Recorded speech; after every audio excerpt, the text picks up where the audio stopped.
Salmo 84. Já falei um pouquinho sobre ele aqui no início, né? Do amor que o salmista demonstra pela casa do Senhor, lugar da habitação de Deus.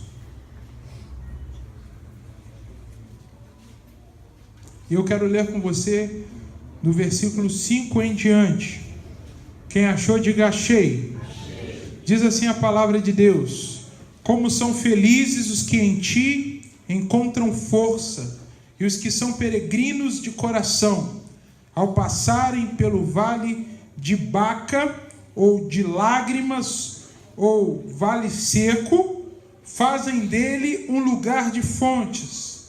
As chuvas de outono também o enchem de cisternas. Amém. Vamos orar, vamos falar com o Senhor. Feche seus olhos, peça a Deus para que Deus fale ao seu coração. Pai querido, nós dependemos de Ti, precisamos de Ti, desejamos ouvir a Tua voz, precisamos ouvir a Tua voz nesta noite. Que a Tua graça, que o Teu poder seja derramado sobre nós, Pai. Vem nos tocar, vem nos avivar, vem transformar aquilo que precisa ser mudado na nossa vida. A nossa oração a Ti, em nome de Jesus, que a igreja diga amém. Amém. Queridos, duas coisas eu preciso falar primeiro com você aqui. O vale de Baca é uma expressão que tem como tradução vale de lágrimas ou vale seco. E no final do versículo seguinte, do mesmo versículo, né? Versículo 6, que diz que as chuvas de outono também o enchem de cisternas. Essa expressão cisternas pode também ser traduzida por bênção, enchem de bênçãos. A cisterna no vale seco, a água no vale seco, na região seca, é uma grande bênção. A gente já teve a oportunidade de andar por lugares áridos, lugares que a água, o acesso à água é algo muito complicado, sabe o valor que a água ali naquele local tem. Então, eu quero falar para você sobre essa condição, não uma condição ou um poder divino, mas um poder humano de transformar circunstâncias. Um poder humano, uma capacitação obviamente dada por Deus, mas que cabe ao homem, que está nas mãos do homem, a sua utilização para transformação de realidades. Eu não sei quantos irmãos aqui já experimentaram esta força, já usaram desta arma que Deus deu, que é uma capacitação para transformar realidades. Nós, quando nos convertemos, ou você que nasceu num berço evangélico, você tem sido ensinado, você tem sido educado a uma prática chamada oração. E esta oração, que muitas vezes elevamos a Deus, traz pedidos, solicitações. Nós pedimos coisas a Deus, nós constantemente estamos levando para Deus as nossas inquietações. Senhor, muda isso, Senhor, me cura disso, Senhor, abre essa porta. Não é assim, queridos? Nós constantemente estamos agindo assim. Terça-feira, por exemplo, aqui é uma reunião de oração. E o que nós fazemos aqui? Nós apresentamos a Deus os nossos pedidos. Quantos pedidos nós temos? Quantas solicitações nós temos? Quantas coisas você e eu gostaríamos que fossem diferentes na nossa vida? E por isso nós guerreamos com Deus em oração. Nós pedimos: Senhor, me abençoa, Senhor, muda, Senhor, faz. E essa prática, como ela é muito comum no meio evangélico, ela tem substituído algo que não deveria substituir, que é o agir humano. Tem muita gente que está apresentando a Deus, está fazendo com Deus, como se Deus fosse uma varinha de condão, ou como se Deus fosse resolver algo que está nas mãos do homem para resolver. Existem, então, eu preciso externar isso aqui para os irmãos, existem aquelas situações, aquelas dificuldades que fogem da sua capacidade. E Deus, então, entra em cena para resolver. Por quê? Porque você não é capaz de resolver. Mas existem outras situações que não tem oração na face da terra que resolva, a não ser uma coisinha chamada atitude. E quando a atitude é necessária, Deus cruza os braços. Quando há no homem a capacidade de transformar, Deus dá aquela resposta que deu para Moisés: por que você está clamando a mim? Por que você está pedindo isso a mim? Porque se você prestar atenção no texto que nós lemos aí, o que a Bíblia diz? A Bíblia diz que esses que encontram forças em Deus, no versículo 6 diz: ao passarem pelo vale da sequidão, ao passarem pela dificuldade, ao passarem pela luta, o que a Bíblia diz?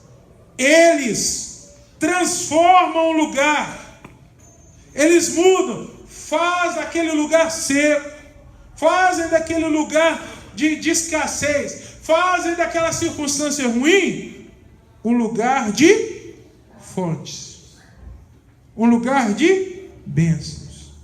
Quem fez? Deus ou a pessoa? Pessoa. Ele foi na força do Senhor, porque a Bíblia no versículo 5, por isso eu li o versículo 5, diz assim: os que encontram forças em ti.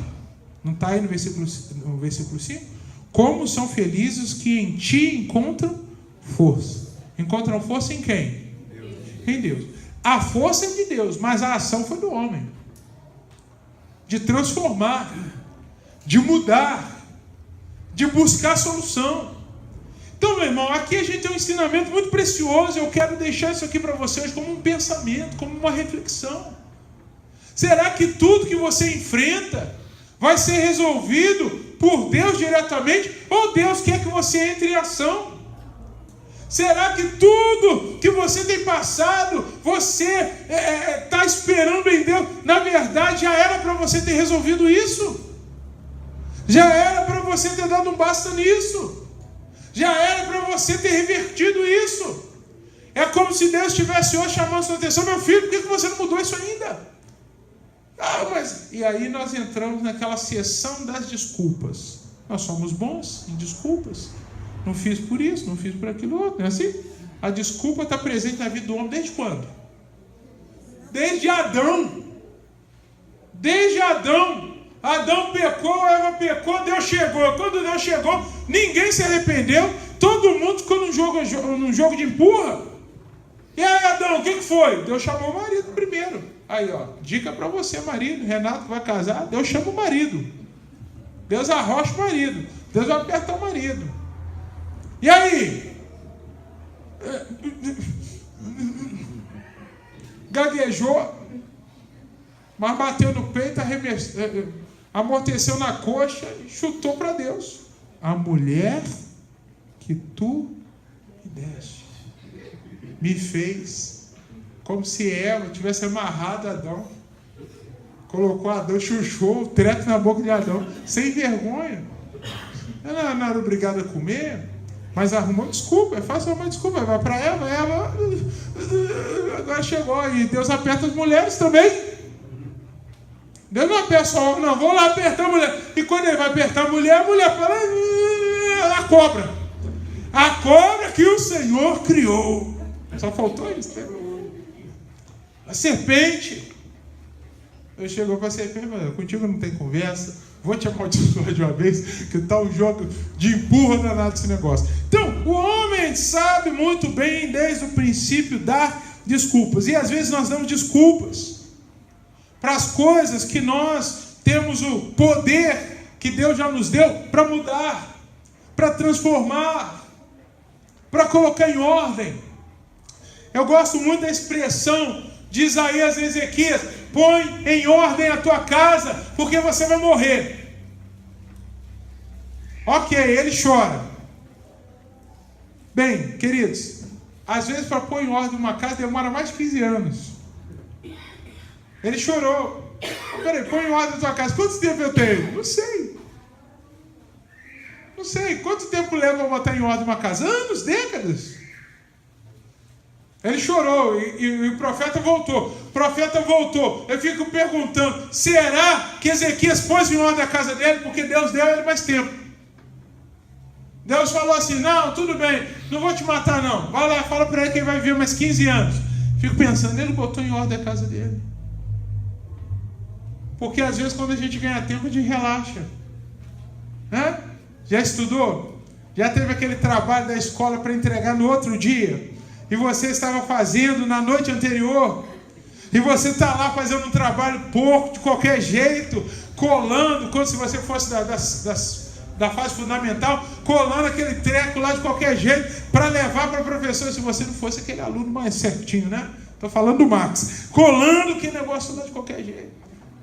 Aí você chega com aquela folha toda emporcalhada lá, para entregar para a professora. Aí a professora, lá no ato de misericórdia, diz assim, isso aqui não é tão ruim, mas tão horrível, parece o fim do universo. Eu vou te dar mais um prazo para você resolver isso. Vou te dar mais 2 semanas. Que glória, que bênção, que maravilha.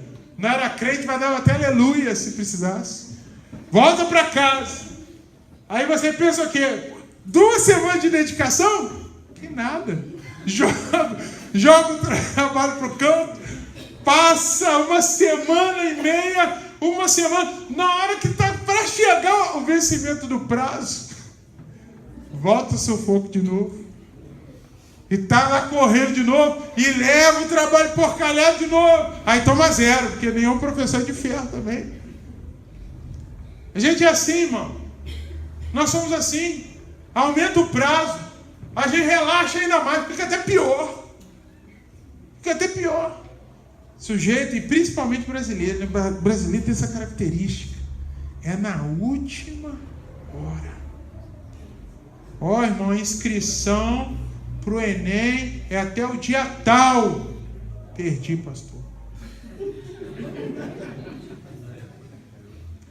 Ó, irmão, declaração lá do imposto é até o dia tal. Passou. Ó, tem que pagar o IPVA até o dia tal. Agora na crise já tem até a desculpa pronta. Estava sem grana. Não deu para pagar, estava sem grana. Quando tem um dinheiro também não paga. Atrasa. Deixa para lá, faz de qualquer jeito. Então, essa característica humana acrescentada aí na nossa vida espiritual nos faz às vezes reagir dessa maneira, de empurrar para Deus, que é a nossa responsabilidade. Deus já te deu a força. Fala assim, eu tenho a força. Aí, está parecendo até o He-Man. Você tem a força já veio. Deus já deu a você a força. Porque se você está nele, quem está nele, diga amém. Amém. Se você é um peregrino nesta terra, porque você não pode estar na terra e em Deus. Ou aqui você é visitante e pertence a Deus, ou você é visitante em Deus e pertence ao mundo. Não dá para conciliar as duas coisas. Aqui a expressão bíblica é: como são felizes os que em ti encontram força. São peregrinos de coração. Eles são peregrinos. A casa deles é Deus. A força deles é Deus. O lugar da habitação deles é Deus. E o restante dos outros lugares onde vão são tudo peregrinação. Está andando. Mas a casa, a habitação, não é isso que nós cantamos aqui? Eu ando pelo mundo, não é isso a música que nós cantamos? Mas tua casa é o meu lar. Eu sou peregrino nesse mundo. A casa que eu e você precisamos ocupar é a casa de Deus. Não é a casa física de Deus. O que essa expressão quer dizer? Estar na presença de Deus. Então, a gente já tem a força. A força que você precisa para mudar. Para ter estratégias. Para repensar os seus gastos. Para repensar a sua saúde. Para repensar o seu casamento, no sentido de sentar para conversar. Tem gente que o casamento só se estabelece em cima de discussões. Quando está tudo na paz, é interessante isso, porque quando a gente fala de confrontos equilibrados, sensatos, nós nos deparamos com eles depois em situações piores. Você quer ver? Eu vou exemplificar. A esposa que vive dizendo para o marido que está tudo bem. O que foi, querida? Está com essa cara por quê? Não, está tudo bem. Não quer falar, foge do confronto. Fugiu 1, fugiu 2, fugiu 3, fugiu 4, fugiu 5, fugiu 6. Uma hora não vai dar. Uma hora vai explodir. Quando explodir, meu irmão, vai vir um vômito podre, estragado de anos. E você, em 1973, começa. Aí é terrível. Aí parece que aquilo já vem para azedar e estragar de uma vez. Porque não tem a capacidade, foge de confronto. Eu tenho aprendido isso na minha vida ministerial. Tem questões, tem confrontos. Confronto não é briga, irmão. Confronto não é se atracar, dar soco um no outro. Confronto é toda a fala que você precisa dar e você não quer dar. É um confronto com você mesmo. Você já viveu isso? De ter que conversar com uma pessoa uma coisa que você não quer conversar? De ter que falar com uma pessoa uma coisa que você não quer falar? De ter que tratar um negócio que você não quer tratar? Se já aconteceu com você, imagina eu como pastor. 300 mil coisas. Que se você falasse comigo assim, pastor, o senhor quer tratar disso? Deus me livre. Mas eu estou aqui. Eu sou pastor, eu preciso tratar. Aí você vai chamar a pessoa, você vai conversar com a pessoa, você vai sentar com a pessoa, mas que chatice. Ou você pensa que... Porque tem gente que gosta de dar sabão nos outros. Eu não, olha para minha cara, não gosto. Não sou esse tipo de gente. Eu quero que a pessoa acerte para eu não ter que fazer isso. Porque tem gente que vive olhando para o outro e fala assim, porque eu quero te dar um bico. Vai, Cadê? Rapaz, que negócio é esse aí? Você errou. Eu não. Eu torço para todo mundo acertar exatamente o que eu não tenho que fazer. Não quero dar bronca nem meu filho. Eu dou. Mas para mim sempre foi, e eu acho que até o final da minha vida vai ser um desafio. Porque eu não gosto. Talvez você goste. Né? Então, são coisas que você não quer fazer. Aí você fala para Deus, me ajuda. Não, senta, chama, vamos conversar.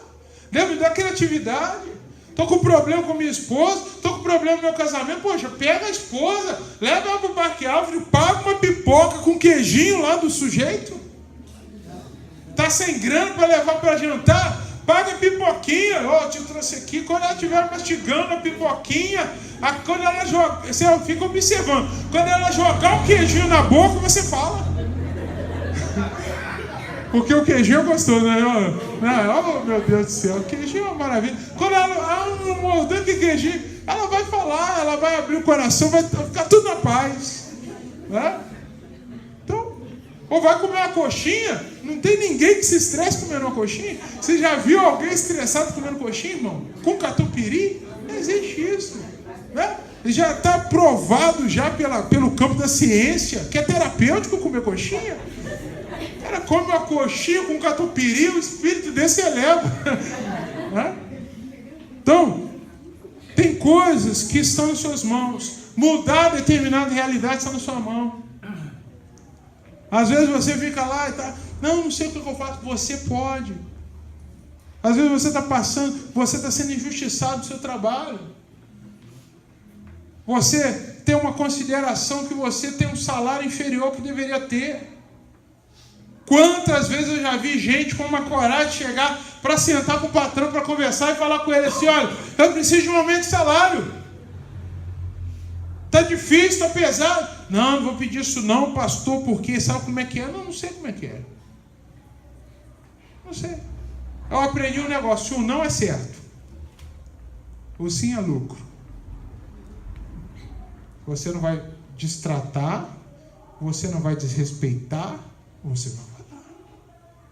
Você pode conversar. Você pode chamar e falar assim, olha, fulano, eu estou vivendo uma situação, tem muito tempo. Eu já tratei de crente que o sujeito tinha 5 anos para receber aumento. E todo mundo que chegava, sabe por quê? Porque era um crente. E era crente mesmo. Crente mesmo, mas aí o patrão, ao invés de olhar para o crente e falar assim, olha que bênção que ia ter um crente na minha empresa. Um crente bobo. Rapaz, não, depois te aumento. Ficava enrolando o cara. Passava o cara para trás, porque o cara era uma simplicidade de pessoa, um trabalhador. Cara bom, dedicado à empresa. Eu quero estar lá. E chegava outro, ganhava mais que ele. O outro batia na minha, o cara, não, tudo bem, aumenta o salário. Ó, fulano, segura um pouquinho, você é filho de Deus, Deus vai. Ô, bonitão, não. Peraí, poxa. Vem cá, vamos conversar aqui. Eu sirvo um Deus vivo. Você serve um Deus vivo? Amém. Não, pastor, mas sabe como é que é, né? É melhor um passarinho na mão do que 2 voando. Se esse passarinho está picando sua mão, irmão, solta os 2. É melhor ficar sem nenhum passarinho em sua mão. Você está com o passarinho na mão. O outro, melhor um na mão do que 2 voando. Porque o passarinho está machucando sua mão toda. Daqui a pouco você não fica nem com passarinho nem com mão. Sai o passarinho dentro de sua mão toda. O passarinho está lá picando, solta esse treco aí, deixa ele embora para lá, né? Aí tem algumas coisas que às vezes a gente fica assim, meu Deus. É por isso que eu falo da fé. Por isso que eu falo das convicções que você precisa ter. Quem está cuidando de você, todos os dias você tem que sair da cama falando assim, o meu patrão maior é Deus. O dia que você chegar lá, o cara bestar com o dia e falar, rua, Deus te abençoe. Deus te abençoe. A Bíblia está escrita, eu creio na Bíblia, que diz que nunca Davi viu o justo mendigar o pão. Não vou estrear essa posição. Eu não. Você também não. Você não vai ser estreante. Porque a gente precisa confiar em Deus. Eu ouvi uma historinha aqui, já antiga, já tinha ouvido outras vezes, me lembrei como é que Deus faz as coisas. Você conhece a história do sábio que foi fazer uma visita? Ele estava, o sábio, seu servo, ele não foram fazer uma visita, estavam andando por uma estrada, avistaram longe, cansados já da viagem, avistaram uma fazendinha. Nessa fazendinha, muito simples, sem luz, né? Sujeito muita limitação, família muito pobre. Ele chegou e, fulano, o senhor me arruma uma comida, alguma coisa aí? E o dono daquela fazendinha, daquele ranchozinho ali, falou para ele assim, rapaz, não tem nada para ele oferecer, a não ser água e um copo de leite da vaquinha que nós temos aqui. Ele sentou, bebeu a água dele, o moço o atendeu, o recebeu muito bem, deu um copo de leite para ele quentinho, um leite ralo, rapaz. Parecia leite, a vaca já dava leite desnatado.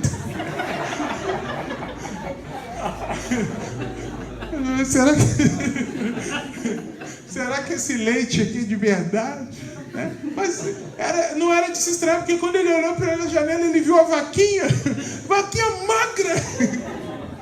Coitada da vaca, a vaca mal conseguia andar. E ele está lá e tomou o leite, ele está com fome, tomou aquele leite, tá? E tudo, ele agradeceu, olha, eu tenho que seguir viagem, e tudo, e pá. E ele saiu, na hora que ele saiu, ele passou perto da vaca.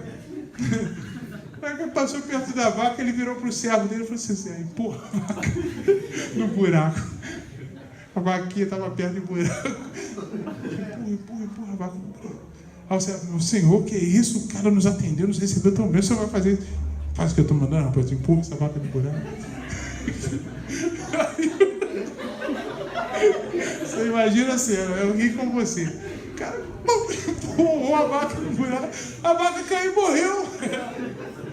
O único sustento da família. Aí foram embora. O servo e o sábio foram embora, né? E depois de uma certa distância, aí foi embora. E aí passaram-se alguns anos, aquele sábio, aquele servo, tiveram que passar pela mesma estrada, uma viagem. E aí, passando pela estrada, eles viram lá uma mansão, uma casa maravilhosa, com piscina, e animais, e papapá. O servo falou assim, olha, coitado do sujeito, né? Vendeu a propriedade, alguém construiu esse palacete aí. Ele bateu, chamou, você sabia o nome do senhor? Aí o senhor o atendeu, era o mesmo senhor, o atendeu, chegou para ele e falou assim, fulano, você também? Entrou. Aquela vez o senhor veio, tinha pouca coisa, mas hoje está muito farto. Senta aí, estou numa mesa maravilhosa, muita comida, leite integral mesmo, leite de vaca, aquele leite cheio de nata, e pai, queijo, biscoito e pão, e o homem só comendo. negócio. Ele levantou a mão e falou assim: rapaz, a gente passou por muita dificuldade, mas a gente conseguiu. Aí ele falou assim: como é que o senhor conseguiu? O servo, né, ficou curioso, porque estava oculto a situação da né? Eles empurraram na moita, mataram a vaca do homem. Não queria que o homem soubesse, né? Mas aí o servo falou: rapaz, eu não sei o que houve, mas a vaca, a única vaca que a gente tinha, a vaca que a gente escorava nela, ela caiu e morreu. E depois que ela morreu, a gente teve que dar jeito. E ela morreu e a gente correu para cá, e correu para lá, e correu para cá. E a gente começou a conquistar isso tudo que você está vendo aí. O sábio olhou para o céu e falou: não sei o que eu estou fazendo, não. Às vezes a gente tem que dar um sumiço na vaca, que você se escora nela. Você fica lá escorando, essa vaca é tudo aí. O sábio passa e empurra para o buraco. Você tem que sacudir o esqueleto, aí você vai ver que você não precisava tão da vaca assim. Porque aquela família olhava para aquela vaca e falava assim: essa vaca aqui é tudo. Deus é tudo na sua vida, meu irmão. Isso aqui, misericórdia, se essa vaca faltar, Deus me livre dessa vaca morrer. A vaca morreu. Vamos dar um jeito agora. E a vida melhorou. É isso que é enfoque. Porque tem certas coisas, meu irmão. Quantas são as vezes que a dificuldade revela talento? Você não sei se você já viu. Antigamente eu via muito que as pequenas empresas, grandes negócios, passava, acho que no domingo de manhã. Ainda passa? Irmãos, eu ficava assistindo aqui de boca aberta. A maioria dos empresários que tinham ali tinham sido mandados embora, choraram, lamentaram, rasgaram: eu estou lascado, vou morrer. Aí depois levantaram: não preciso morrer não, deixa eu... O cara é multinacional, o cara exportando para todo quanto é parte do mundo. Você já viu isso? Aí você olha para o sujeito e fala assim: não é possível. Aí você fala assim: não, é porque ele tem uma luz diferente, ele é mais inteligente. E ele não, ele é mais capaz, ele é um cara diferente. Pode ter se tornado depois por conta de buscar auxílios. A maioria deles vão ao Sebrae, aos outros cursos e tal. O cara está lá. Aí você vai olhar a história de vida do cara. O cara passou, ele pensou que era o fim da jornada dele. E na verdade era só o começo. Tem coisas, meu irmão, que você tem a capacidade de transformar. É isso que eu quero que você saia daqui nesta noite pensando. Seu casamento está mal? Ora a Deus sim, busca força em Deus sim, mas as ações que Deus impulsionar você a fazer, não deixe de fazer. O relacionamento com o filho está ruim? Peça a estratégia de Deus, mas faça o que Deus pedir para você fazer. O seu salário, a sua vida profissional está ruim? Peça a Deus graça, direção, e vai no caminho que Deus apontar para você, que você vai ver o que vai acontecer. Se você estiver firme em Deus, encontrando força em Deus, você vai transformar o vale seco em lugar de fontes. Aí, só para completar aqui, é um detalhe riquíssimo. Não vou me ater a ele, mas é muito riquíssimo. O que a Bíblia diz? As chuvas de outono também o enchem de cisternas. Bem, quem é que manda a chuva? Deus. Aqui está a participação de Deus, está vendo? O cara vai lá e faz a fonte, cria, transforma a sequidão, trabalha, e por fim, o que Deus faz? Deus dá uma força, né? Eu mando a chuva. Ele está lá caçando água em fontes, em poços, e está trabalhando, e de repente, no meio daquela exaustão do trabalho, Deus manda a chuva. Porque tem a contribuição de Deus. Quando você começa a agir, Deus se alegra tanto que Ele começa a acrescentar. Ele vem atrás acrescentando, né? Ele vem fazendo. Eu já fiz muito isso na minha casa. Às vezes meu filho juntando dinheiro para conseguir um negocinho, para comprar alguma coisa. Depois ele fica feliz: para conseguir juntar tanto. Ele nem sabe que eu coloquei uns negocinhos ali no cofre. O papai passou ali numa hora que ele não viu, e pela sua perseverança e dedicação me senti estimulado a ajudar. Que pai que não se sentiria estimulado a ajudar? Que mãe que não se sentiria estimulada a ajudar? Assim também é o nosso Pai Celeste. Quando percebe esforço da nossa parte, Ele vem de madrugada, mesmo sem a gente perceber, Ele acrescenta um pouquinho para nos ajudar. Se meu filho está tão dedicado, se meu filho está tão empenhado, esse meu filho está tão comprometido, que eu vou abençoá-lo.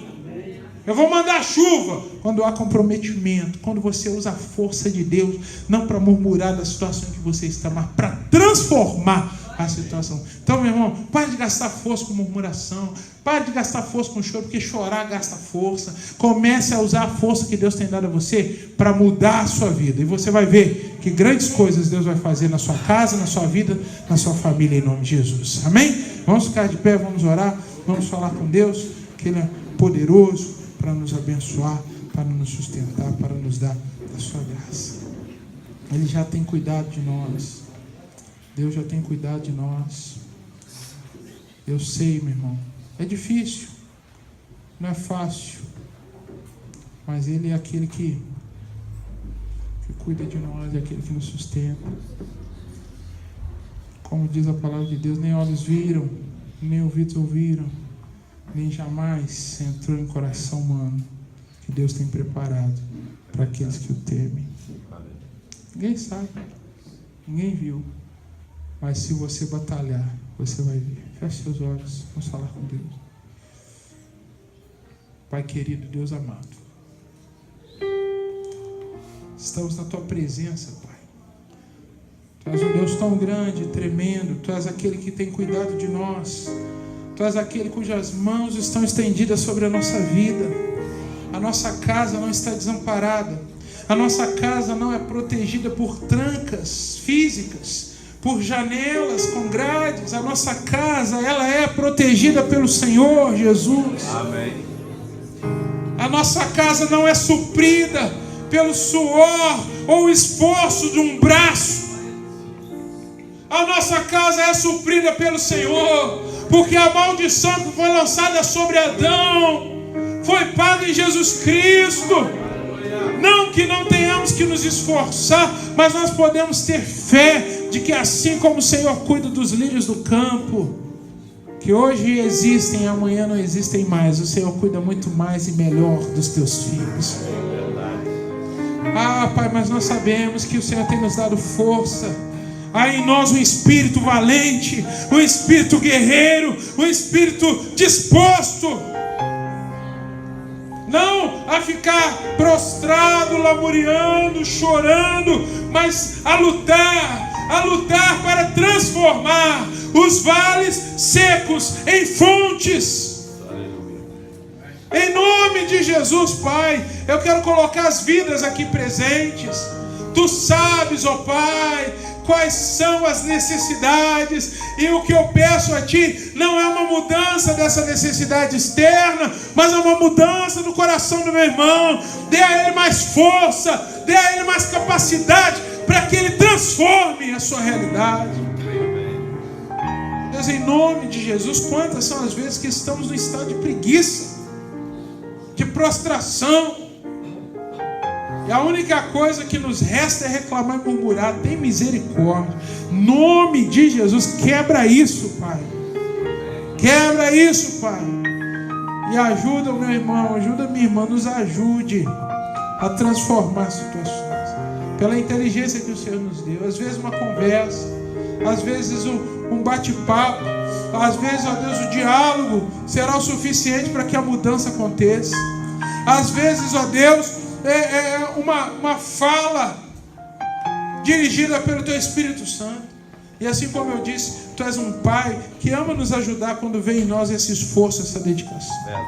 Tem misericórdia na nossa vida, Pai. Ó Deus, eu peço a Ti que um testemunho brote como fruto dessa reflexão. Alguém diga, mesmo que for na outra semana, outro mês, não importa, pastor, aquele dia eu ouvi esta palavra